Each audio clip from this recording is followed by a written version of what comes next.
साथियों नमस्कार। सुबह सुबह की बात है कार्यक्रम में आपका स्वागत है। देश के लोकतंत्र की धज्जी उड़ चुकी है। संविधान के पन्ने बिखर चुके हैं। संविधान के पन्ने बिखर चुके हैं।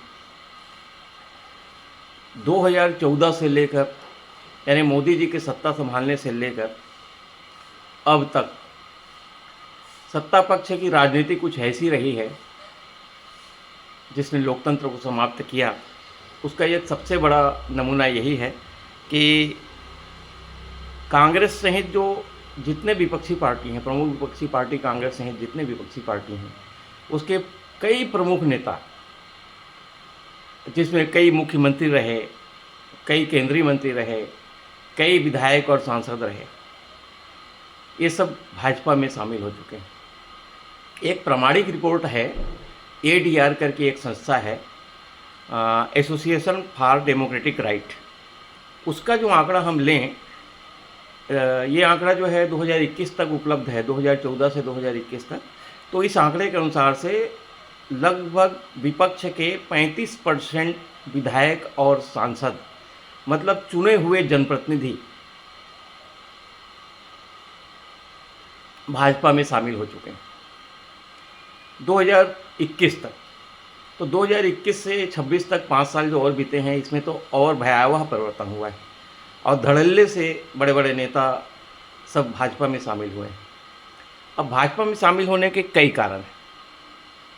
हालांकि जो शामिल हुए हैं वो नेता तो बताते हैं कि वे मोदी जी की नीति से प्रभावित हैं, कि वे हिंदुओं के साथ जो तानाशाही हुई, हिंदुओं के साथ जो गलत व्यवहार हुआ, हिंदू धर्म, सनातन धर्म के साथ जो गलत हुआ, उसके कारण से अचानक उनका हृदय परिवर्तन हुआ मोदी जी के आने के बाद, और उन्होंने कांग्रेस में जो इतने साल बिताया था उसको छोड़ के भाजपा में आ गए। मगर साथियों, जो स्थिति दिख रही है वह ये है कि मोदी जी 2014 में जब सत्ता संभाले तो अकेले मोदी जी संभाले नहीं संभाले, वो अमित शाह, जिनकी पूरी छवि गुंडागर्दी की रही है, उन्होंने संभाला। मोदी जी का तो पूरा जग विदित है, 2004 के दंगे तो सब जानते हैं, 2008 के दंगे, 2004 के दंगे, पूरा भाजपा के दंगे, गुजरात के दंगे, गुजरात मॉडल वही है। दूसरा, मोदी जी के सत्ता संभालने के साथ साथ ED, CBI, कोर्ट, चुनाव आयोग, सुप्रीम कोर्ट, सब ने सत्ता संभाल लिया, सब भाजपा के मेंबर हो गए। ये बात भी आप सब जान ही रहे हैं। अब ये किस तरह से हुआ आपसे सब जान रहे हैं। और अधिकांश लोग जो भाजपा और कांग्रेस और तमाम विपक्षी पार्टियों के जो बड़े बड़े नेता शामिल हुए भाजपा में, उनमें से अधिकांश के साथ स्थिति वही रही कि वो ED से परेशान हुए, CBI से परेशान हुए। यानी उनकी परिस्थिति ही कुछ ऐसी थी, उनकी पृष्ठभूमि ही ऐसी थी कि उनको परेशान होना ही था। जो भाजपा जिस ढंग से राजनीति कर रही थी उसमें उनको परेशान होना ही था। उसमें हेमंत विश्वकर्मा को आप ले लीजिए, उसमें अजीत पवार को ले लीजिए, उसमें अशोक चौहान को ले लीजिए, कैप्टन अमरिंदर सिंह को ले लीजिए, दिगंबर कामत को ले लीजिए, सुनील जाखड़ को ले लीजिए, मिलिंद देवड़ा को ले लीजिए, अनिल एंटनी को ले लीजिए, रीता बहुगुणा जोशी को ले लीजिए, और बहुत सारे लोग, इनकी सूची लंबी है। तो ये सबके पीछे ED और CBI ने इतना इनको परेशान किया कि उनको भाजपा में जाने के अलावा कोई विकल्प नहीं था। इसीलिए कांग्रेस और तमाम विपक्षी पार्टी भाजपा के ऊपर ये आरोप लगाते हैं कि वह जो है वॉशिंग मशीन पार्टी है, यानी लोगों के पाप धुलने हैं, लोगों के भ्रष्टाचार के आरोप धुलने हैं, तो उनको भाजपा में शामिल होना पड़ता है और भाजपा में शामिल होने के बाद उनके पाप धुल जाते हैं। ऐसा जब कांग्रेस कहती है या ऐसा विपक्ष के नेता आरोप लगाते हैं तो इसका सीधा मतलब है वो जानते हैं कि उनके भीतर में कुछ ऐसे लोग मौजूद हैं जो भ्रष्ट हैं, जिनकी परिस्थिति बहुत ख़राब है, जिनकी परिस्थिति राजनीति के लायक नहीं है, जो दल बदल के लाग है या दल बदल जिनकी मजबूरी है। तो उनको आप पहले से निकाल क्यों नहीं देते? आप क्यों प्रतीक्षा करते हैं कि भाजपा उन्हें अपने साथ मिलाने के लिए तमाम रणनीति अपनाए? तो आप ये गलतियां तो कर ही रहे हैं।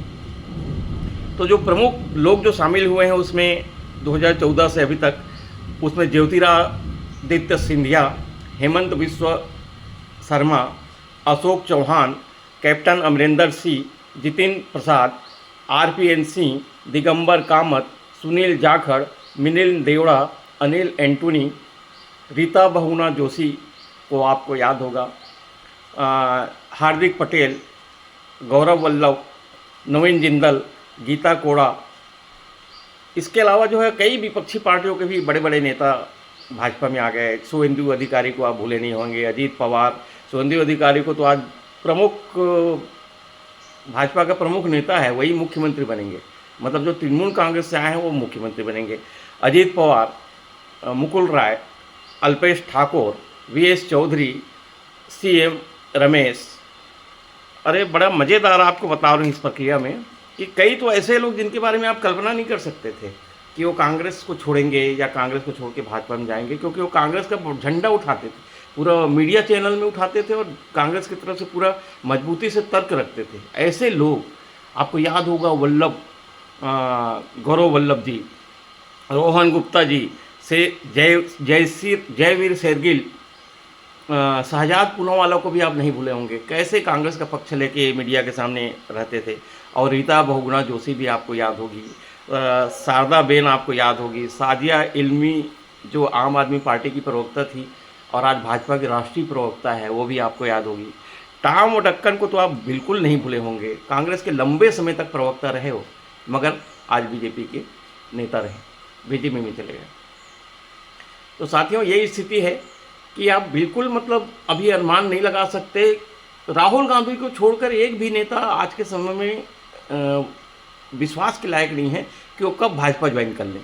ये स्थिति आ गई है, यानी लोकतंत्र की स्थिति ऐसी आ गई है कि पूरा भाजपा जो है, पूरा देश का विपक्ष, जब 35% से ज़्यादा नेता देश के विपक्ष का 2014 से 2021 तक भाजपा में शामिल हो गए, तो बाकी जो 65% बचे हैं वो 5 साल बीत गया है, और आगे आने वाले 5 सालों में क्या वो सारे लोग नहीं शामिल हो जाएंगे?